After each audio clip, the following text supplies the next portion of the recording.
This is the new St. George's Anglican Church.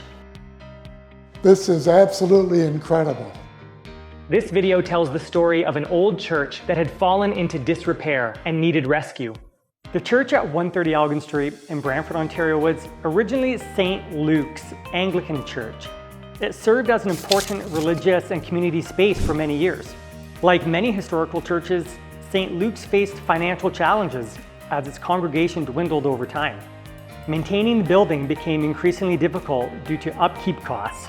Eventually, the church had to close its doors and the property was repurposed. This project has been in the pipeline for a while now. I bought it about a year and a half ago. There's an old church bell that I want to restore and bring back to the community, and I'm really looking forward to getting started on this one. 3 units up here on the main level, and we're going to do 3 units down in the basement. I have some beautiful dreams for this property. I want stuff that can really enhance my portfolio and something I can be proud of. So after 27 months of working on our rezoning and getting our building permits in place, we could finally start construction. It's a little bit different demolishing a heritage church, as you do have to take precautions to protect and preserve elements of the building. So the bin trucks have been running all day pretty much. We've got about 60 yards so far of demolition debris that we've taken out of this church, and they're coming here and loading up another bin. These are some really old light fixtures that we're going to restore the new dwelling unit. So we have to carefully put them in the boxes in insulation so that we can preserve these fixtures. We got to save these as part of our heritage agreement and incorporate them into the church. So what we have here is basically a wooden subfloor that's sitting on dirt. We got to scrape this all out. I want to get it down to the footing so that then we can basically have it set at the new height for a new concrete floor that we're going to pour in here. Yes, sir. So what's neat about when we're removing all the finishes of an old building is what you find, what you discover behind the walls. And in this case here, what's kind of neat was that they had all of these old wooden pegs. These old wooden pegs that have been embedded into the wall. I don't know what they're for. If anybody knows, please let me know. Another thing, actually, I'll show you over here. So if you look here carefully, you can see that this wall is not 100% straight. We have some pressure pushing onto this wall, which has caused it to kind of tilt over a little bit. So I will need to bring it up with my structural engineer. We do find a lot of openings that get covered in just throughout the years with renovations. Here, this opening here was buried. Actually, I discovered another window that was buried. We can restore all sorts of stuff that we find in these old buildings.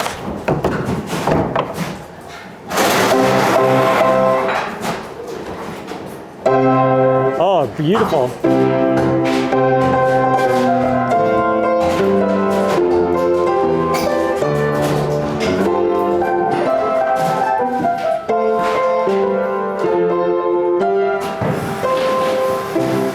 The church has a lot of character features, right?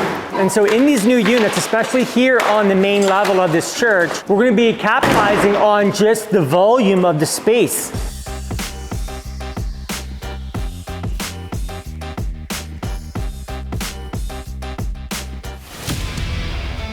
I love it. I love it.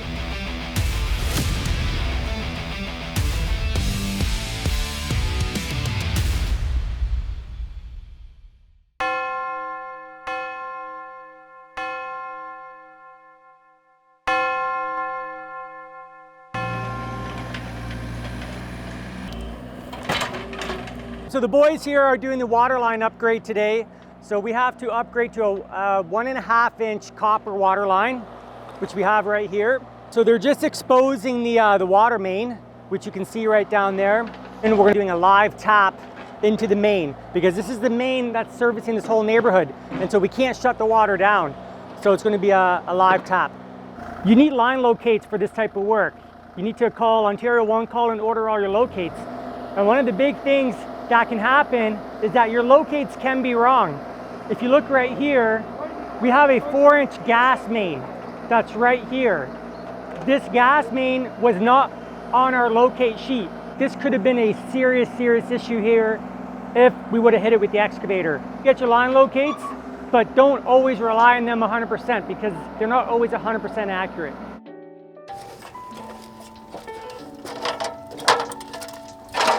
This is called a water main saddle, and then this is the coupling here that basically attaches to the end of our 38 mil 1.5" copper. This gets screwed into here, and then we do a live tapping of the actual water main. And then at the other end, at the property line, we have this curb stop, okay? So this gets hooked up to the other end of our copper line at the property line.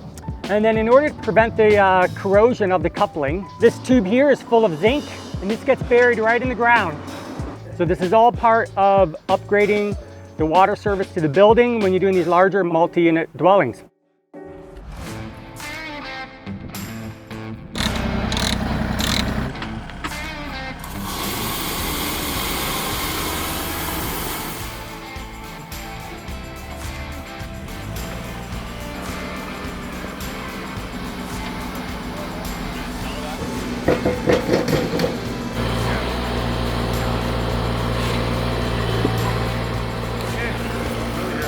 This is our water service line. We have 6 apartments going in. We need 6 water meters. We need a water meter tree behind a locked door so that the tenants themselves can't go in and shut the water off. And this is going to be inside a water closet just off of the hallway.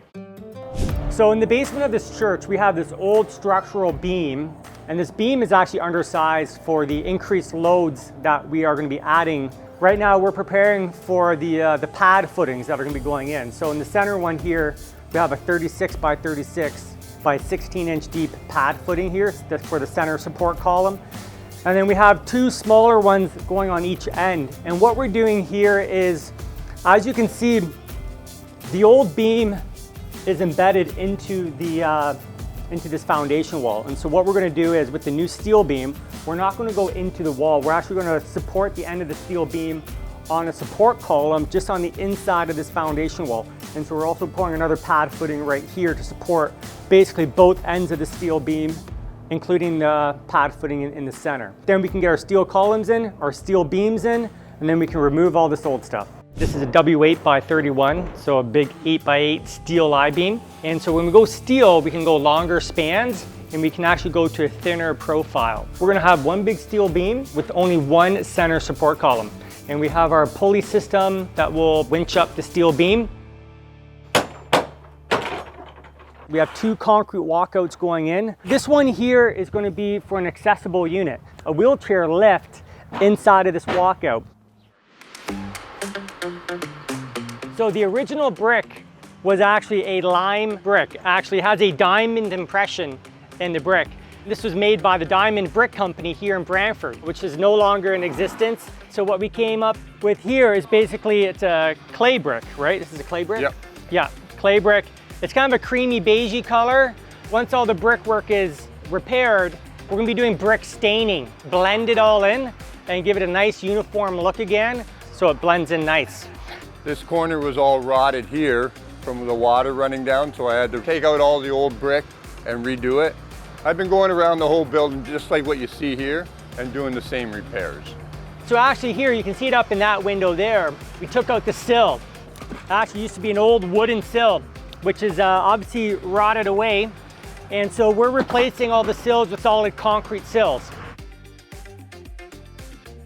Part of obtaining our site plan approval for this project is we did have to create a new parking lot. And one of the requirements when you're creating parking lots is stormwater management. This is a stormwater management system. From here, we have a pipe that goes into our stormwater management tank. It's basically like these plastic cubes, allows some percolation of the water into the surrounding subsoil. The tank will outlet into this manhole. Excess water will then outlet into the storm lateral. Prevents too much water from overwhelming the city wastewater treatment plants. We have exposed the storm water lateral here, and we have our base plate. This is what we call a doghouse manhole. We have to cut the top of this pipe off halfway. Then we're gonna have our doghouse manhole that's gonna get craned in over top.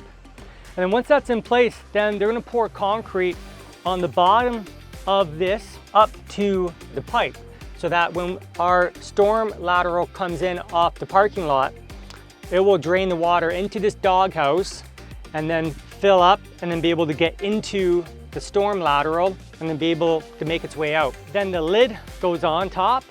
From there, we have the risers that will go on top of the lid to our asphalt road height. And then we have the manhole lid. It can be monitored, it can be inspected. Inspectors can get down into the doghouse here, do what they need to do.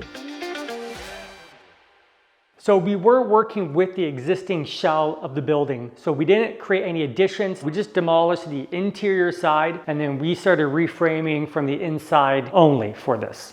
All right, so this is our accessible unit coming in. Still working on framing in the bathroom.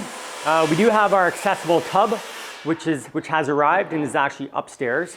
We have to carry it down and bring it into the unit here. Here we're basically gonna be doing pocket, like barn doors, 2 barn doors. One is for like a hallway to get into like just like closet areas. And then here we're gonna be framing in a pocket door, a nice 34-inch pocket door that will get us into the master bedroom. What I really love about the framing stage is that this is where it really starts to come to life, when you can actually see the rooms come together, the feel of the space. This is an exciting stage in any project, is the framing stage. So I'm standing on a brand new poured city sidewalk that you can see here. The old one was falling apart, it was crumbling, it was cracked. The city would have come eventually, but for me it was too much of a hazard and it really did take away from the curb appeal. You may be wondering why we have this little bump out here. This is actually for the Canada Post mailboxes, which then they'll eventually use for the rest of the neighborhood. Sometimes developers do take it upon themselves to fix city infrastructure at our cost. Just getting all the landscape lighting assembled here. So the lighting product that I'm using is called Effects Luminaire. This is very good quality, professional grade outdoor landscape lighting that will shine up the brick of the building with a good quality LED bulb. So right now they're drilling the pilot holes through the foundation so that we can feed the landscape lighting wire through the foundation wall inside the building. We have to get it done now because we want to get all this wiring done before we spray foam the exterior foundation walls. So I come from a landscape background. Like my background is in landscape architecture, landscape design. I've always had like this personal interest in, landscaping, plantings, landscape lighting. And for this particular project, I really wanted to make sure I landscaped this place properly, had a proper lighting design for the outside, because I really want this place to be special. There's a lot of work that goes into trying to get these 6 units all set up and set up perfectly, especially when you're working in a heritage building like this church. We did the exterior waterproofing, that black dimple board that you see along the foundation wall. That is our waterproofing membrane that went up on the wall. And so the last couple months, we've really just been working on all of the framing and then getting all of the mechanical rough-ins. So it's really been the last 2 months that we've spent on all of that work. This little side addition has now become a foyer, or the entrance to this dwelling unit that we're standing in here. This was the original exterior wall of the church, okay? And this is a double brick. There's basically 2 courses of brick here with like an air gap in the middle. Filled it all in nicely with the concrete, fixed some loose bricks. They really just cleaned up the arch so that it's gonna be a nice entry focal point. So I did have an energy assessment done because this church building, we are taking it through the CMHC MLI Select program for energy efficiency and accessibility. We came up with a great solution where we could have, still many of the walls framed and insulated with spray foam, but then still have many walls that have remained exposed brick and still meet our energy efficiency targets, which is well above minimum code. When they built the addition on the side, this window became an interior window. So we're gonna actually backlight this window, have it on a switch right when you walk in the door. All of these units are being heated by a ductless heat pump. And so we had the lines that's roughed in. We're gonna have the ductless unit that's gonna be mounted here. We've got all the lines run for the plumbing. The plumber's got their plates installed, which is very important because You know, we don't want people coming in afterwards, even the drywallers coming in and screwing in and potentially hitting a water line. So that's why you see these metal plates. We go in and we take a 3D virtual tour of all of the rough-ins. It's easy to see it now, but once you have drywall up and it's painted and the place is finished, it can be a lot more difficult to diagnose a problem because you don't remember where everything is. Jay is working on basically getting the hydro panel tied in. Yeah, if you don't do it right, you're not going to have very much power. Yes, exactly. So all these wires that you see down here, they're going to come in through the bottom and then get attached to breakers all along here. But then the main feeders are going to come in here and go out. So we also have an isolated ground for each panel that you've seen in the apartments. So when you have an isolated ground, you need to remove the bonding screw. Okay. So this is like a green bonding screw. It just bonds this panel to ground. To ground. But when you have an isolated ground, you don't need it.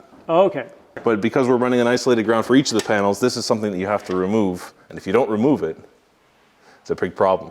See, this is why electrical work is like, this is why you hire licensed electricians who know what they're doing. This is a 65 Marette, and this is just a push-in connector. So you have 6 wires in here and a big bulgy thing, or you have 6 wires in here. Okay, yeah, because I'm familiar with, the classic Marette. I've tried to do it myself before. You got like a whole bunch of wires and you're trying to twist it together and it won't go in. So these are other little connectors where you can put all the wires in neatly. Yeah. And not have to like try and twist it. Yeah, Okay. and it's a quick connect, so it's just a matter of pushing it in and then wiggling it out if you need to. Yeah, amazing. It saves a lot of time, and it saves a lot of work. Cool. So there's a 6, there's a 3. They're so small, they fit basically anywhere. You're gonna have so many problems if you're not putting soundproofing in your rental projects, okay? So today we're talking about SonoPan. Hey Ken, how you doing? Not too bad, how are you? Doing well. We could definitely help with SonoPan. We're the manufacturers of soundproofing panel that goes on walls, ceilings, and floors, and really is the heavy lifter when it comes to soundproofing. So let's talk assemblies. Let's talk assemblies. You know what? I've had so many challenges over the years with trying to stop noise in these projects. I've had so many complaints from tenants over the years, and honestly, I'm sick of it. I want to solve the problem. And so I came across SonoPan a number of years ago. It's actually changing my life in a positive way. So if you're not putting SonoPan in, you're making a mistake.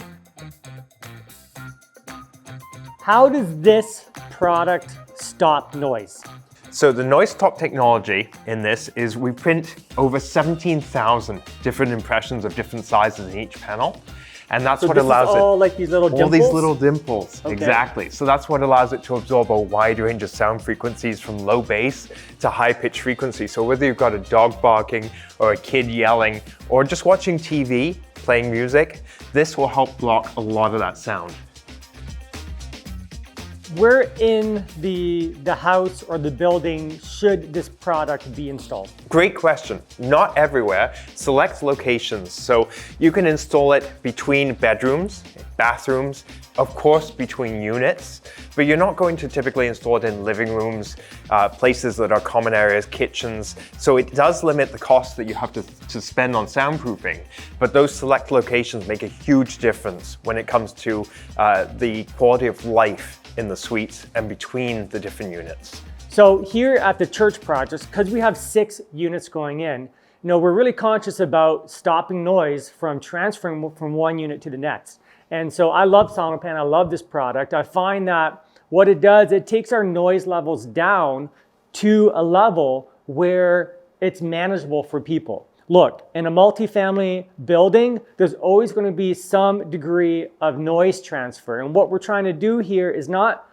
eliminate noise 100%, although we wish we could. We're trying to get it down to a level that is manageable for people so that we can create nice, enjoyable living spaces. So in this project here, our firewalls, so all of our walls that are separating the units from one another, 100%, yeah, we're putting SonoPan in those walls. And then also on the ceilings. So the ceiling in the basement, we're also putting SonoPan on there to help stop noise transfer from transferring through the floor assembly. This is actually a fiberboard panel. And fiberboard naturally has a soundproofing ability. So now this board goes right in behind the drywall, really easy to install as a 4x8 sheet. And then you just drywall over it as you normally would. And that's what allows the different materials to work together. And you're combining and stacking those materials with the mass from the 5/8 drywall, the resilient channel, the Sonopan insulation. Those are the 4 different elements that work really, really well together in multi-tenant and multi-dwelling units to block sound. Google it on YouTube and you'll see lots of different ways of soundproofing. But what's nice about Sonopan is that it's easy to cut, it's lightweight. You could honestly do it by yourself. It's not even a 2-person job. And it goes up quick, it goes up just like drywall. You know, whether you do it yourself or you have your drywalling company do it for you, it's an easy product to work with and it goes up fast. So, Michael, how does Sonopan even start? Basically wood chips, and we grind them down, we use a wet process, and we create a panel similar to how you'd make paper. It's a fiberboard base, and it's very lightweight. So 26 pounds a sheet, easy to put up on the ceiling, and we make it in a 4x8 sheet, which is very easy to work with and create a continuous barrier to stop that sound. That's what's really key, is you're going over the studs and joist, over all the ductwork, over all the wiring, and that's what creates that solid, continuous barrier to stop and block and absorb that type of noise that we're hearing from tenants and multi-family buildings.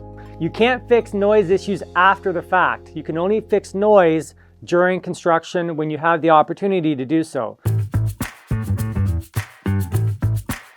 Here with my buddy Peter from the brickpainters.com, and these guys do amazing work when it comes to the restoration of old heritage buildings, making them come back to life. Because I want to take these old, ugly looking brick walls and I want to bring them back to life and bring them back to how they would have looked back in the day. So Peter, can you explain to us kind of the process of how you guys take these walls, these old brick walls, and make them look like they're brand new brick walls? Okay, good. Yes, I can. We specialize in repainting already painted brick walls to make them look like the original unpainted look without the cost of the sandblasting, paint stripping, chemicals and such. And here we have a wall that's been painted brown, but it's also had a wall in front of it over almost a century, I guess. Yeah, well, the original sanctuary here had the old wood paneling. This has got a lot of mud and dirt on it, and we've got to wash all that we can off the residue before we start applying our paint. So all the walls that you're going to see here on this video, in this segment, all looked like this. Yeah, so this is the untouched wall. This is I arrived, this is what I've seen on all the walls we're going to look at now. Right, what we do is we have to get it wet so we can get some of the old mud that's caked on very hard, and you can't paint on top of mud. Yeah. And we didn't know there was mud until we got here. So probably what happened back in the day when they were doing the original brick construction of the church, it probably was a really muddy job site. The bricks were probably all covered in mud. But back in the day, if they knew they were going to be covering it with plaster or drywall or other sheeting, they would use what's called backup brick, which is not a top grade brick. It would be a 3rd or a 4th grade brick. Yeah. And they didn't care what color it was. They didn't care how they finished it, the tooling, Yeah. the mortaring, and how they finished it. Because on the outside we have like kind of like a more like beigey, creamy beigey limestone brick. Right, and that was 1st grade brick. 1st grade Because brick. that was going to be seen from everybody from outside. They saved money on the interior because they knew it was going to be hidden. Yeah. Put a base color of primer on top of it, a base color in off-white, and then we colored it to the mortar color. And this is the first of 4 colors of the brick to bring it back to the final look.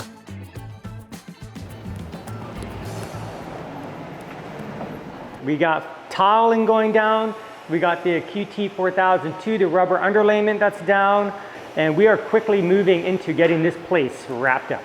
If you guys like these videos, if you like this content, if you like following my journey on some of these projects, please like and subscribe. It really makes a big difference and it really helps us be able to get more of this great content out there. So thank you.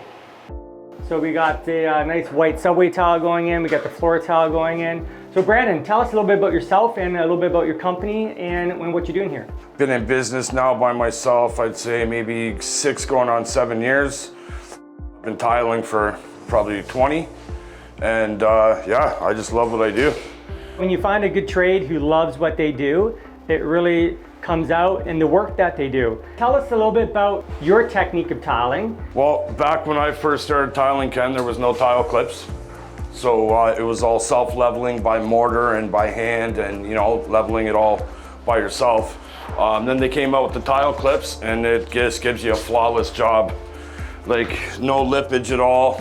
I mean, you can get these in 1/16, 1/8, 1/32, so fluctuate your grout joint a little bit. So how does this actually work? So we have So how these clips work is you install your tile. So these just slide right in behind the tile and sit there like that, and this creates your grout joint. 1/16, you can get these in 1/8. So if I put this in, it would leave a 1/8 grout joint as well as a 1/32, which is even smaller than this one, right? So then you put your next tile in, and obviously it wouldn't be sitting flush with this one. You just take these wedges, clip it in until they stop clipping, and flawless.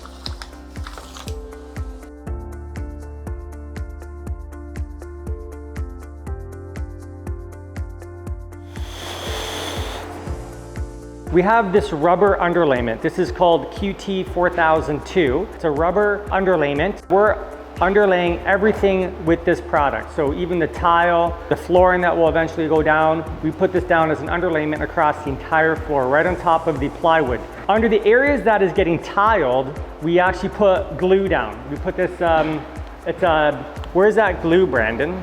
Here. 1 second, we'll get the glue.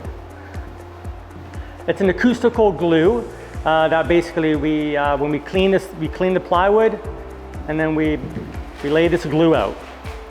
So this stuff is called, oh man, it's heavy. Okay, Ultra Bond Eco 995. So it's an adhesive that we apply to the plywood, and this actually has sound absorbing features as part of it as well.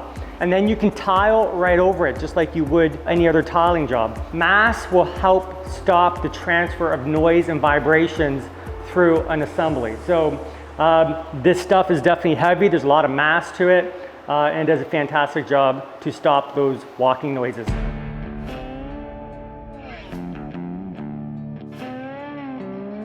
This project was all about transforming the church while preserving its character. We saved original pieces while supporting the added density. 6 unique units were framed, maintaining high ceilings and adding basement walkouts. We restored sidewalks, added lighting and landscaping. We exceeded energy efficiency and soundproofing standards. The brick, both exterior and interior, was carefully restored to its original beauty.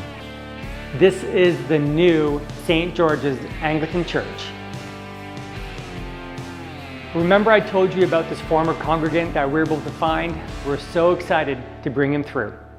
Thanks be to God that you had a vision and you maintained the structure. Yeah. And even though many have passed to the next life, there are a few of us still around who can appreciate what you've done. And I'm standing here telling you, it does my heart and my wife's heart good to see that the physical structure is still intact. It's a shame to see these types of buildings torn down. It's one thing that I'm actually very, very proud of. Head on in, Jim. Okay.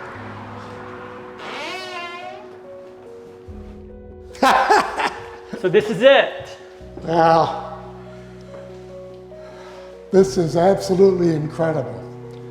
This, man, oh man. Does it bring you back to? Oh yeah. Yeah. Back in the day. Yeah, back in the day. Yeah, the transformation is just absolutely incredible. The beams that are here, they went right across to the other wall. I did take a structural engineer through, and that was one of the key items that they had pointed out to increase the amount of tension rods to preserving this church for the next 100 years, you know. Yeah. So did you ever ring the bell? Oh yeah, yeah, I did. Do you want to ring the bell now? How long has it been? It's been since 2015. All right, Jim, ring the bell. Oh my gosh. Yeah, that's terrific. That's terrific. The integrity of the place is kept, and thanks to you and your team. That's all I can say.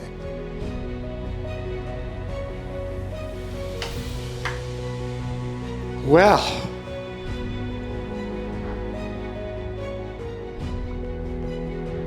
So this is it, Jim.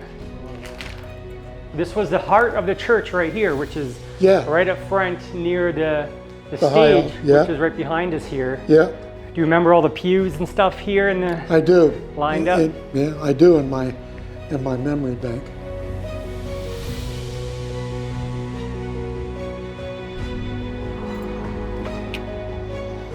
All right, Jim, there you go. Alrighty. Ooh. Ooh. The altar was up there, the windows, and that's wonderful. All three of these windows were bricked in. I know. And same thing with this window in this bedroom Yes. was bricked in as well. Yes. Can I go down here to this? Of course. Yeah. I think you'll be proud of this. Oh, So this was one my. of the other original exterior windows before they had built that side addition. Oh, I'm impressed. Oh, Just as a nice kind of feature for this love unit. I love it. So thank you so much for coming out. This has been a big passion project of mine, and I've been working can on this tell. for 3.5 years. can tell. This is a great way for us to be able to end our video. So thank you so much. You're okay? welcome. I really, really appreciate it. Thank you. Thank you. Sometimes my wife and I sit at home, and Linda and I sit at home and say, let's go by the corner of Brockenham. Let's go by, see what It's it. beautiful at nighttime. I know, it's gorgeous. For many months, I thought it was going to be a hole in the ground. You have a skill. I think it's an art form, and I mean that. I think it's an art form. So, 2 thumbs up. Thank you very much.